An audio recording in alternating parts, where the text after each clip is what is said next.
Yo, what's up, people? As you may or may not know, in Path of Exile, there is a number of base items that you can only get from specific regions of the Atlas of Worlds, nowhere else. And since these regions get changed with 3.16, and instead of 8 regions, we only have 4, I think it's a great idea to give you guys an overview where to find these very special bases in the game.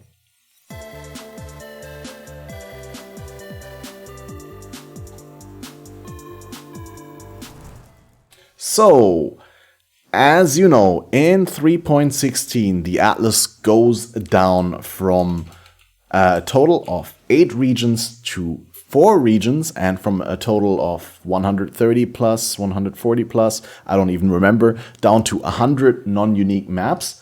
And the special Atlas bases are going to be possibly in different locations, but definitely I'm going to make an overview here right in this video together with you, and then we all know where the new bases are, or the old bases.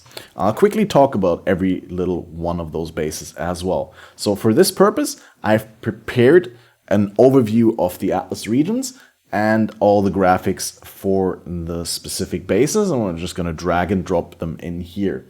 So we'll start with the Marvel Amulet. The Marble Amulet. Or actually, should we start with it?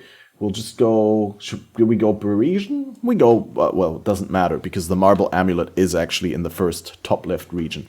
Marble Amulet is the base that gives 1.2 to 1.6% of life regen per second. And this one you can find in Haewark Hamlet. All right. Then we got the Crystal Belt. This is 60 to 80 flat energy shield, basically a better version of the chain belt, and this can be found in Haewark Hamlet as well. Another base in Haewark Hamlet is the Grip Gloves with 14 to 18% increased projectile attack damage. Important to note, this is projectile attack damage. So it's not projectile damage, which means it doesn't apply to secondary damage or ailments. So if you're playing a poison build, you don't bother with these, right? You go get the damage over time gloves instead. Just feeling like I have to point that out. The other two are fairly useful for their specific use cases. We got also the Opal Ring, and that's the Elemental Damage Ring. 15 to 25% increased global elemental damage on this base. Very, very nice. And Two-Toned Boots is the last one here that we're going to talk about, and it's the Armor Evasion type. Not this one, it's this one with fire and... No, wait. Am I stupid? Oh no, I read wrong. Armor Energy Shield are the ones. Okay, not Armor Evasion. So the Fire and Lightning Res Two-Tone Boots are going into Haewark Hamlet as well. These 5 bases you can farm here. Now, next up, Valdo's Rest. Maybe I should talk a little bit about these two-tone boots. In Valdo's Rest, we have the Armor Evasion two-tone boots. These have fire and cold resist, thematically fitting. It's always the same resist that is associated with the defense, right? Like everything in the bottom right side of the tree is associated with evasion and cold, kind of. You know, intelligence is associated with lightning and with power charges and with crit and with spell and with energy shield. And obviously the left side of the tree is fire or armor or life or strength, right? So these have armor and evasion, so they also have fire and cold resist. Can be found in Valdo's Rest. What else do we have in Valdo's Rest? We got the Artillery Quiver, which is the Ballista Quiver, right? This gives you 20 to 30% increased totem placement speed on the implicit, so very, very good for those attack totem builds.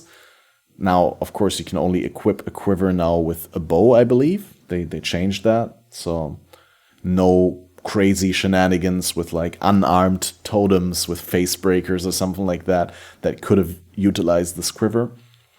But yeah, That one's pretty decent, I believe, as well. And convoking ones for summoners. These are the ones that can roll minion modifiers. This is a kind of little bit different than all the other ones that we talked about so far, because these all have stats that add to the stats of your character, right? Whereas the convoking wand special thing that it has, the implicit, is can roll minion modifiers, which doesn't affect your character at all. This just affects the base itself and what it can roll. Very, very interesting. I don't even think there is another one like it quite. But what else does Valdo's Wrist have for us? The Eyelight Ring. This one is a fairly new addition with 17 to 23% increased chaos damage. I used this ring base a lot on the Death's Oath builds that I played, and I probably would use this as well if I did the Essence Drain Contagion League start or something like that in softcore, because then you really, really want to get a lot of damage. But yeah, this is actually one of my favorite bases. It looks so pretty, and nice roll range, 17 to 23, right? That's really cool. Spike gloves right over here with the 16 to 20% increased melee damage can also be found in Valdo's Wrist. And that's it for here. There's actually exactly, I think, 20, and it's 5 in every quarter of the Atlas, which is really cool. I didn't think about that. It's like, yeah, fascinating. We'll see. So Glennach Cairns is the Apothecary gloves, which I talked about. This is the 14 to 18% increased damage over time implicit. Very, very nice gloves. I like them a lot. Then we got the Blue Pearl Amulet, which is kind of a meme in my opinion. 48 to 56% increased mana regen. And the reason why I think it's a meme, it's because it has blue in its name. So when you roll an amulet, you could roll a specific tier of mana prefix, which will also go by the name of blue, right? This is the tier, what, 3? Tier 3 flat mana is also called blue. So if you roll this amulet blue, then you, which is magic items are blue, you can have a blue pearl amulet. Dad jokes, eh? Anyway, so Blue Pearl Amulet also in Glennach Cairns. Then we got the Cerulean Ring, which is the mana ring. Right over here. This one comes with 8 to 10% increased maximum mana on the implicit. I haven't used one yet. Mana builds are a little bit out of favor since Archmage is still in the gutter. But not a bad ring. I'd use it if I was building a mana stacking build. We got another pair of two-tone boots here as well, which is ideally, I mean, it can only be this one because we already allocated the other ones. So this is the Evasion Energy Shield two-tone boots with Cold and Lightning resist on the implicit, 8 to 12% the value.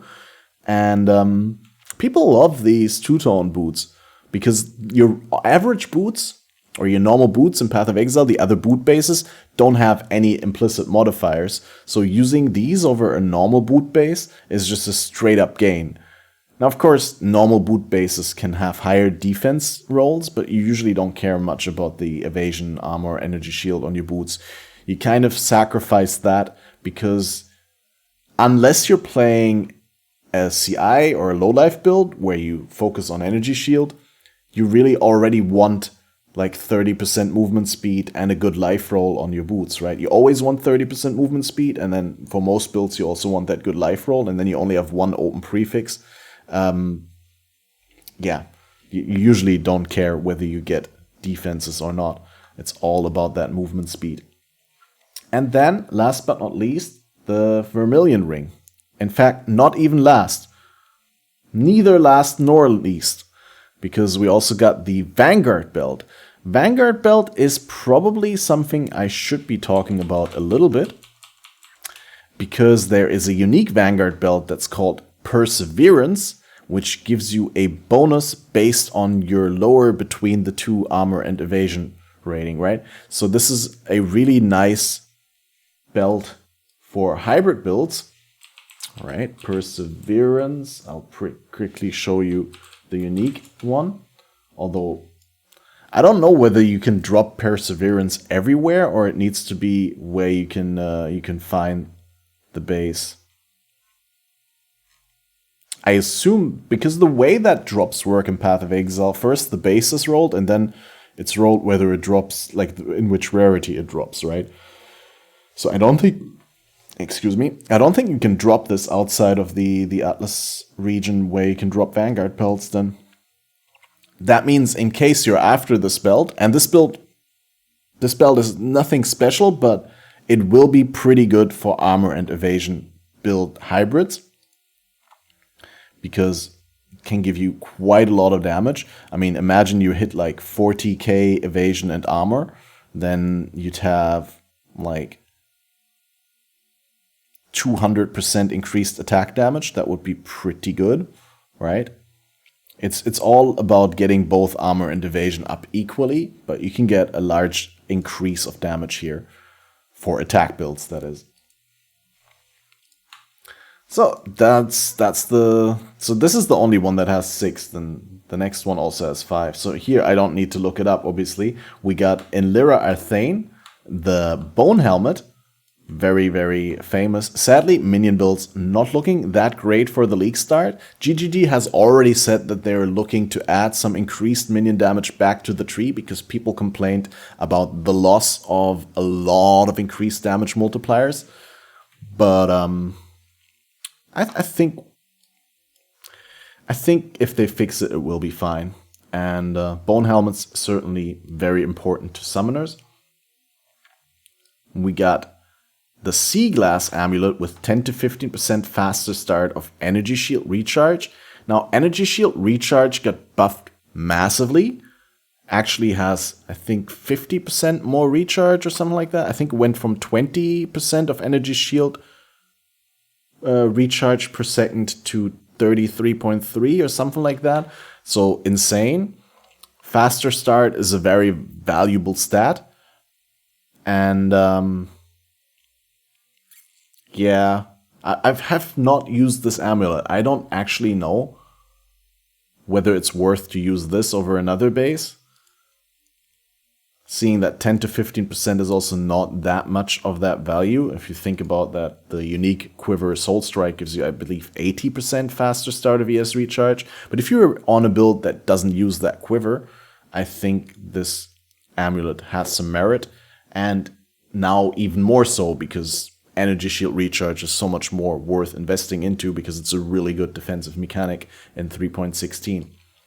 Also got the Steel Ring here, which is specifically important to unarmed builds and to one-handed attack builds, because that little bit of flat damage is so much more meaningful on a one-hand build than on a two-hand build, which already has a lot of flat damage. But yeah, any physical attacker or physical conversion attacker will love these steel rings.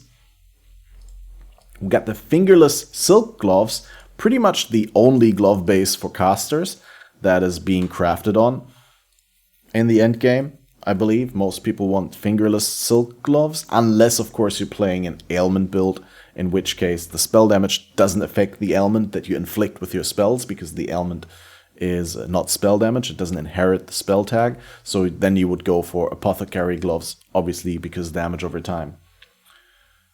And the very last, but certainly not least, the fugitive boots. Fugitive boots are really nice. They give you 13 to 17% chaos resistance on the implicit. And it's worth noting here that, for example, the Purity of Flesh cluster on the tree lost a lot of its chaos resist. It only has 8% chaos resist on the notable. And the little nodes have energy shield now instead of chaos resist.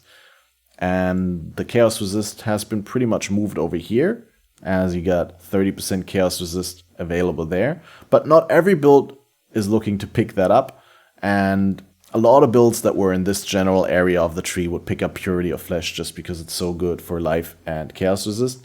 And it's a little bit worse now, so I'd say your base supply of energy shield of Chaos Resist in this area of the tree has been taken down quite a bit. Fugitive boots could be one of the ways you could remedy that. And yeah, I really like these boots. So that's about it. That's all the bases. I will make sure to upload this to IMGUR and post it in the comments down below or in the description or both. If there's anything else that you would like me to make a video on other than what I've already made, we got a video lined up for the Atlas passive still, and I want to make a video about the quality of life changes. I want to make a video about my league starter. There is a number of videos that are still coming out before the league start, definitely on this channel. So if you like this sort of content, make sure to press the subscribe button and leave a like if you enjoyed. I'll see you in the next video. Have a wonderful day. And thanks to my Patreon supporters and the people who keep generously resubscribing to my Twitch channel at twitch.tv/CatmasterOP.